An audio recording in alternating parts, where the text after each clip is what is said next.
ಭಟ್ಕಳದ ಕಪ್ಪೆಚಿಪ್ಪು ದುರಂತದಲ್ಲಿ ಮೃತಪಟ್ಟ ಎಲ್ಲ ಮೃತದೇಹಗಳ ಅಂತ್ಯ ಸಂಸ್ಕಾರವನ್ನು ಒಂದೇ ಸ್ಥಳದಲ್ಲಿ ನೆರವೇರಿಸಲಾಯಿತು. ಸಾವಿರಾರು ಜನ ಅಂತ್ಯಕ್ರಿಯೆ ನಡೆಯುತ್ತಿರುವ ಸ್ಥಳಕ್ಕೆ ಭೇಟಿ ನೀಡುತ್ತಿರುವುದು ಎಂತಹ ಹೃದಯವನ್ನು ಕರಗಿಸುವಂತಿದೆ.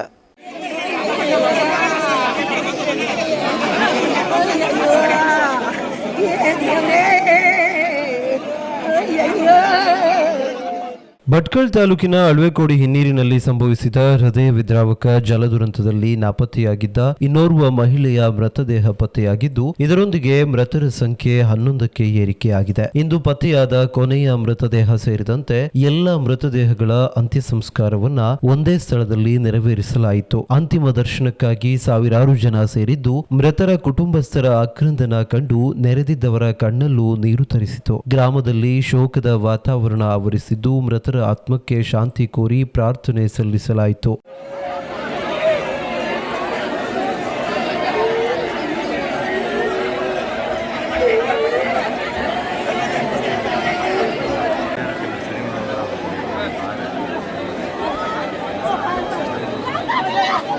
ಈ ದುರಂತದಲ್ಲಿ ಒಂದೇ ಕುಟುಂಬದ 8 ಮಂದಿ ಮೃತಪಟ್ಟಿರುವುದು ಇಡೀ ಪ್ರದೇಶವನ್ನ ಶೋಕಸಾಗರದಲ್ಲಿ ಮುಳುಗಿಸಿದೆ. ಕುಟುಂಬದ ಹಲವು ಸದಸ್ಯರನ್ನ ಒಂದೇ ಕ್ಷಣದಲ್ಲಿ ಕಳೆದುಕೊಂಡಿರುವ ಸಂಬಂಧಿಕರ ದುಃಖ ಮುಗಿಲು ಮುಟ್ಟಿದ್ದು, ಗ್ರಾಮಸ್ಥರು ಮತ್ತು ಸಾರ್ವಜನಿಕರು ಕುಟುಂಬದ ನೋವಿನಲ್ಲಿ ಭಾಗಿಯಾದ ದೃಶ್ಯ ಕಂಡುಬಂತು. ಎಲ್ಲೆಡೆ ಆಕ್ರಂದನ ಮುಗಿಲು ಮುಟ್ಟಿದ್ದು, ಹಲವೆಡೆ ನೀರವ ಮೌನ ಆವರಿಸಿದೆ. ಸಾವಿರಾರು ಜನ ಅಂತ್ಯಕ್ರಿಯೆ ನಡೆಯುತ್ತಿರುವ ಸ್ಥಳಕ್ಕೆ ಭೇಟಿ ನೀಡುತ್ತಿರುವುದು ಎಂತಹ ಹೃದಯವನ್ನು ಕರಗಿಸುವಂತಿದೆ.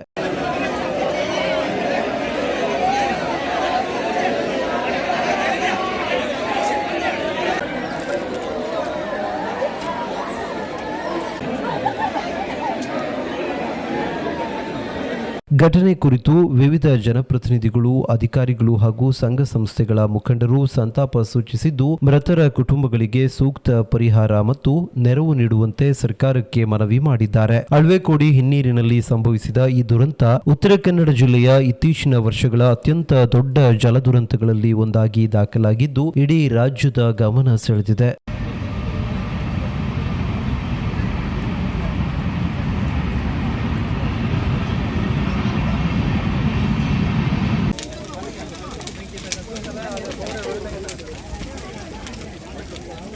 ರವಿವಾರ ಬೆಳಗ್ಗೆ ಶಿರಾಲಿ ಶಾರದಾ ಹೊಳೆಯ 14 ಜನರು ಕಪ್ಪೆಚಿಪ್ಪು ಆರಿಸಲು ವೆಂಕಟಾಪುರ ನದಿಗೆ ಶಿರಾಲಿಯ ತಟ್ಟಿ ಹಕ್ಕಲು ಸಮೀಪ ಇಳಿದಾಗ ನದಿಯಲ್ಲಿ ಏಕಾಏಕಿ ನೀರು ಉಕ್ಕಿ ಬಂದಿದ್ದಲ್ಲದೆ ಸಮುದ್ರದ ನೀರು ಕೂಡ ಮೇಲೇರಿ ಬಂದಿತ್ತು ಎನ್ನಲಾಗಿದೆ. ಅಷ್ಟರಲ್ಲಿ ಅವರೆಲ್ಲರೂ ನದಿಯ ದಡಕ್ಕೆ ಬರಲು ಹೊರಟಾಗ 11 ಜನ ನೀರಿನಲ್ಲಿ ಕೊಚ್ಚಿ ಹೋಗಿ ನಾಪತ್ತೆಯಾದರು. 3 ಜನರನ್ನ ಸ್ಥಳೀಯರು ರಕ್ಷಿಸಿ ಆಸ್ಪತ್ರೆಗೆ ದಾಖಲಿಸಿದರು. ಘಟನೆಯ ವೇಳೆ ಸ್ಥಳದಲ್ಲಿದ್ದ ಕೆಲವರು ಮತ್ತು ಸ್ಥಳೀಯ ಮೀನುಗಾರರು ತಕ್ಷಣ ರಕ್ಷಣಾ ಕಾರ್ಯಕ್ಕೆ ಧಾವಿಸಿದ್ದು, ಮೂವರನ್ನ ಸುರಕ್ಷಿತವಾಗಿ ಹೊರತೆಗೆದು ಪ್ರಾಣಾಪಾಯದಿಂದ ಪಾರು ಮಾಡಿದ್ದರು. ಆದರೆ ಉಳಿದ 11 ಮಂದಿ ನೀರಿನಲ್ಲಿ ಮುಳುಗಿದ್ದು, ಅವರಿಗಾಗಿ ವ್ಯಾಪಕ ಶೋಧ ಕಾರ್ಯ ಆರಂಭಿಸಲಾಗಿತ್ತು. ದುರಂತದ ಸುದ್ದಿ ತಿಳಿಯುತ್ತಿದ್ದಂತೆ ಅಗ್ನಿಶಾಮಕ ಮತ್ತು ತುರ್ತು ಸೇವೆಗಳ ಸಿಬ್ಬಂದಿ, ಮುಳುಗು ತಜ್ಞರು, ಕರಾವಳಿ ಭದ್ರತಾ ಸಿಬ್ಬಂದಿ ಹಾಗೂ ಸ್ಥಳೀಯ ಸ್ವಯಂ ಸೇವಕರು ಸ್ಥಳಕ್ಕೆ ಧಾವಿಸಿ ಕಾರ್ಯಾಚರಣೆ ಕೈಗೊಂಡಿದ್ದರು. ಹಿನ್ನೀರಿನ ಪ್ರದೇಶದಲ್ಲಿ ನೀರಿನ ಆಳ ಹಾಗೂ ಹರಿವಿನ ತೀವ್ರತೆಯ ನಡುವೆಯೂ ತಂಡಗಳು ನಿರಂತರ ಶೋಧ ನಡೆಸಿ ಒಂದೊಂದಾಗಿ ಮೃತದೇಹಗಳನ್ನ ಪತ್ತೆ ಹಚ್ಚಿದ್ದವು.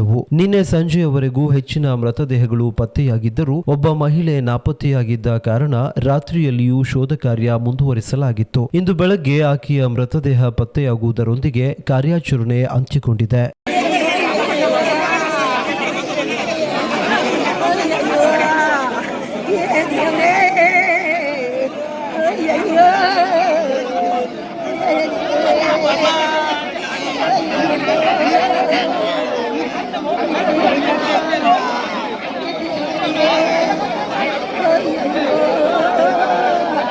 ವಿಸ್ಮಯ ನ್ಯೂಸ್, ಈಶ್ವರ್ ನಾಯ್ಕ್, ಭಟ್ಕಳ.